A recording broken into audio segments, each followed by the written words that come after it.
Corona योद्धा को कल तक प्रदेश सरकार, यहां तक केंद्र की सरकार फूल बरसाकर सम्मानित कर रही थी। आज उन्हीं कोरोना योद्धा को कुरुक्षेत्र विकास बोर्ड के बाहर से गिरफ्तार किया गया। उनका सिर्फ कसूर यह था कि वह पिछले कई दिनों से अपने हक को लेकर सड़कों पर बैठे हुए थे और अपनी लड़ाई शांतिपूर्वक ढंग से सोशल डिस्टेंसिंग का पालन करते हुए लड़ रहे थे। प्रदेश की और केंद्र की सरकार ने भी बड़े बड़े दावे किए थे कि कोविड-19 के चलते किसी भी कर्मचारी को नौकरी से नहीं हटाया जाएगा, मगर यहां तो धर्म नगरी कुरुक्षेत्र में एक ही झटके में 70 सफाई कर्मियों को एक ही कलम से हटा दिया गया और छीन गया इनके रोजी रोटी का निवाला।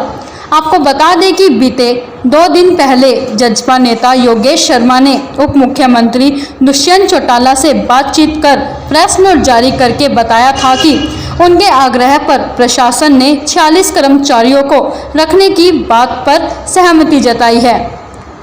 बाकी कर्मचारियों को जल्द रखने का आश्वासन भी दिया था। वहीं दूसरी ओर कुरुक्षेत्र विकास बोर्ड के सीईओ गगनदीप का कहना है कि यह हमारे कर्मचारी नहीं हैं, हमने किसी को कोई आश्वासन नहीं दिया था। कुरुक्षेत्र विकास बोर्ड कार्यालय के बाहर पिछले कई दिनों से धरना दे रहे सफाई कर्मचारियों को आज कुरुक्षेत्र पुलिस ने गिरफ्तार कर लिया। उनके साथ साथ जननायक जनता पार्टी के थानेसर विधानसभा के चुनाव लड़ रह चुके योगेश शर्मा और आम आदमी पार्टी के थानेसर विधानसभा से चुनाव लड़ चुके सुमित हिंदुस्तानी सहित तमाम नेताओं को पुलिस ने गिरफ्तार कर लिया और उन्हें किस तरह पकड़कर बसों में धक्काशाही करके ले गए, आप देख सकते हैं। डीएसपी अजय राणा ने बताया कि कुरुक्षेत्र विकास बोर्ड से हटाए गए 70 कर्मचारी पिछले कई दिनों से प्रदर्शन कर रहे थे। आज पुलिस ने इनको गिरफ्तार कर पुलिस थाने लाया गया है।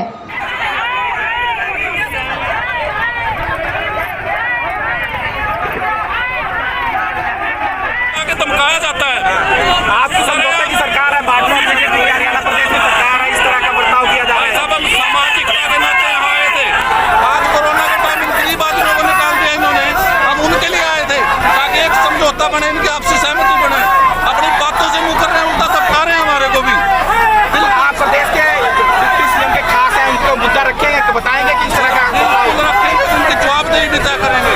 ये तानाशाह और जो सीईओ है सारी बदमाशी कर रहे हैं, बिल्कुल अभद्र भाषा का प्रयोग किया हमारे साथ। आप देख सकते हैं। और एक बीच का रास्ता निकाल के इन्होंने एक लिस्ट दी थी 46 आदमियों की कि आप 46 आदमियों को लगा दो 70 में से, टोटल 70 हैं कि हम अपना दोबारा से काम ज्वाइन कर लेंगे। और कुछ आपस में जो इनके मन मुटाव थे वो बिठा के सारे दूर कर दिए। परंतु बड़े दुख के साथ मुझे भी आज पता लगा कि इनको दोबारा से एक आदमी को भी 46 का प्रॉमिस करके एक आदमी को भी काम में नहीं लगाया और इनको ये कह दिया कि आप अपने घर चले जाएं।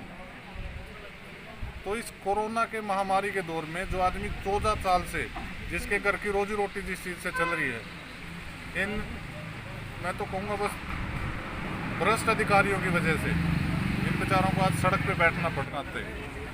इन साथियों का साथ दिया था कि और बैठ के बिल्कुल पूर्ण रूप से सहमति जताई थी। मेरे हाथ से ली उन्होंने 40 लोगों की लिस्ट और मेरे को बोला कि आप इनके डॉक्यूमेंट दो, कल से ज्वाइन करवा दो इनको।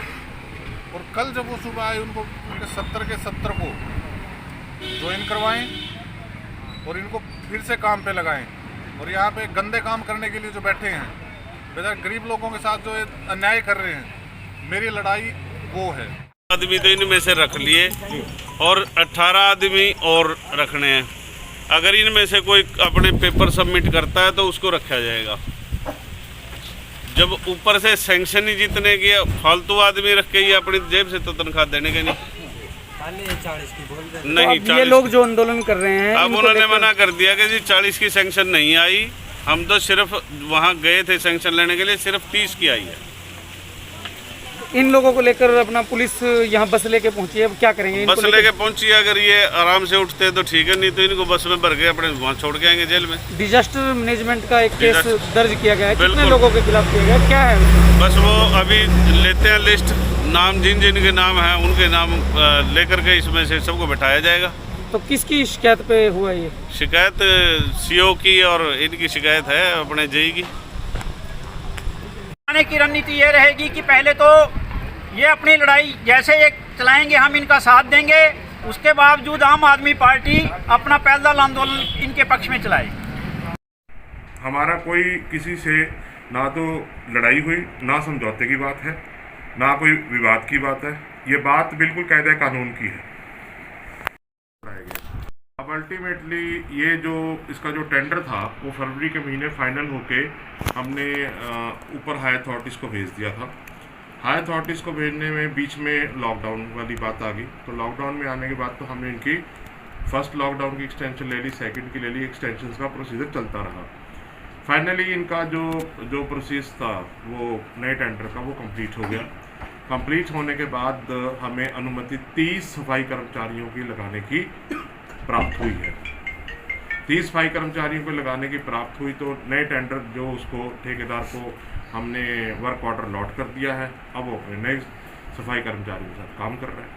इनका आरोप है कि 46 लोगों की सूची वगैरह मांगी गई थी, आप लोगों के साथ कोई इनका समझौता होगा? हमारी कोई किससे कोई सहमति नहीं जी। नेता लोग हैं कुछ जो बीच में नेता कुछ भी कहते रहे, उनका अपना राजनीतिक आश्वासन नहीं दिया। मैं आपके माध्यम से फिर वही बात कहना चाहता हूँ कि ये हमारे कर्मचारी नहीं है, ये कच्चे कर्मचारी हैं और जो सुलभ संस्था के कर्मचारी हैं।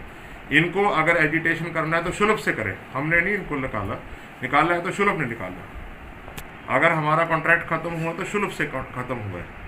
और दूसरी बात यह है कि जहाँ तक बात यह है कि नए ठेकेदार के पास उसने अपने बंदे लगा दिए, इनमें से भी 12 बंदे निकल के नए ठेकेदार के पास गए नौकरी लेने के लिए, उनको नौकरी दे दी गई।